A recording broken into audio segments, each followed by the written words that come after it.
All right, our buddy Ben Volen apparently hearing the same things Michael Holley is, and he's writing this in the Globe today, that McCarthy is gaining a lot of buzz and seems to be shooting up draft boards.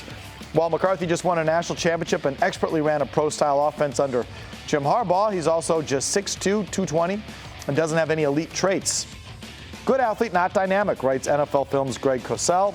Doesn't have a naturally strong arm, not an off-platform thrower. His tape in college showed an efficient system quarterback lacking any special throwing or athletic traits. He sounds like Mac Jones. Oh, wow. 2.0. Ted Johnson joins us, and we have a poll question for you as well. You can join the conversation. Vote at NBCSportsBoston.com/BST or scan the QR code on the screen, which is coming up. Okay, you'll see it right there. As soon as it's up there, you'll know what you're doing. You can go ahead and vote. Ted Johnson, why do you feel McCarthy is gaining steam, and would you be interested in him if you were the GM of the Patriots? You know, I would absolutely. I'd be interested in him, but not at the number 3 overall pick. Are you kidding me? Absolutely not. I mean, he's maybe you move into the first round to get him, but he's clearly, in my mind, second or third round type of quarterback, and so that's how I feel about that. And it's interesting. It is fascinating. I mean, who's deciding on what quarterback that they want to draft? I mean, I think I could see, that maybe Drake Maye wanting to attach himself to a J.J. McCarthy because I think it's a safer play. And these coaches, they all are worried about themselves. They want to have jobs for a long time. Drake Maye, I just think there's more of a boom or bust with him. You bring him in, the clock starts ticking on Drake Maye's future, in my opinion, the minute Drake Maye is drafted here. And so, well, let me just jump in.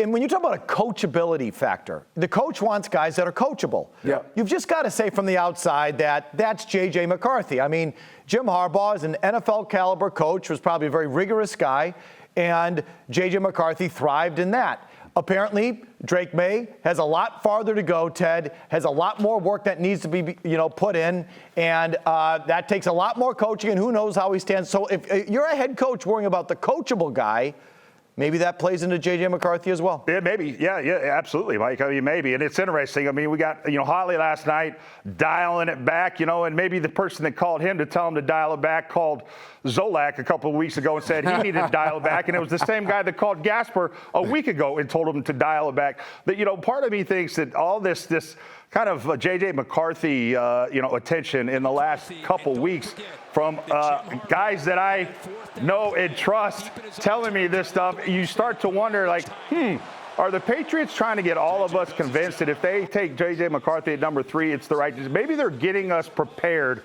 for them to draft J.J. McCarthy at number 3, because I think a lot of people are going to, from the outside, are going to crush that decision. I just think that is way too high to take a guy, and you saw the kind of weaknesses and strengths of the player. I mean, he's not an elite athlete. To get a number overall 3 pick and to go to a guy that's not that athletic, who is a proverbial game manager for the most part, good leadership qualities and all that, but the 3rd overall pick, that's just way too high. And maybe they're trying to get us all ready for them to take a guy that's a clear reach at number 3 if they go with J.J. McCarthy. Okay, I'll tell you this, Teddy J Radio, as you go sniffing around people's sources. Okay, I'll tell you this.